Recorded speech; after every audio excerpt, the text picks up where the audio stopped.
Hello, कसे आहात? I hope तुम्ही मजेत असाल. आज आहे 14 जून. सगळं पटापट मी आवरलं, देवपूजा केली आणि ऑफिसला जाण्यासाठी जो टिफिन वगैरे होता त्याचीसुद्धा तयारी केली होती. एकदम मसाला भात केला होता, म्हणजेच मसूर भात केला होता आणि त्यानंतर पोहे केले होते नाश्त्यासाठी.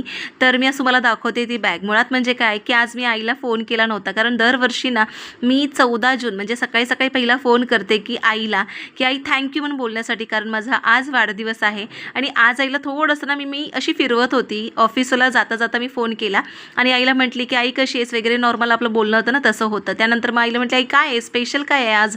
ती म्हणते काय आहे स्पेशल. नंतर मी म्हटली काय मला तू सांग म्हणून. ती म्हणते हां तुझा वाढदिवस आहे, विसरेन का? मी म्हटली नाही माझा वाढदिवस झाला. तर म्हणते कधी झाला? म्हटली 12 जूनला झाला. ताई म्हणते नाही आई सगळं विसरेल, पण आपल्या मुलाला जन्म दिलेली जी तारीख असते ना ती कधीच विसरणार नाही. त्याच्यामुळे तू माझी शाळा घेऊ नकोस, जन्म मी तुला दिलाय, तू नाही मला दिलायस. सो असं छान गप्पा गोष्टी वगैरे झाला. त्यानंतर मग ऑफिसमध्ये काम केल्यानंतर दुपारी छान माझा बड्डे असं सेलिब्रेशन केलं. दोन मला असं केक वगैरे आणले होते आणि सगळ्यात महत्त्वाचं म्हणजे मला दीपकने छान अशी बॅग गिफ्ट केली होती. सो असा होता माझा आजचा दिवस. आवडला तर नक्की फॉलो करा. बाय.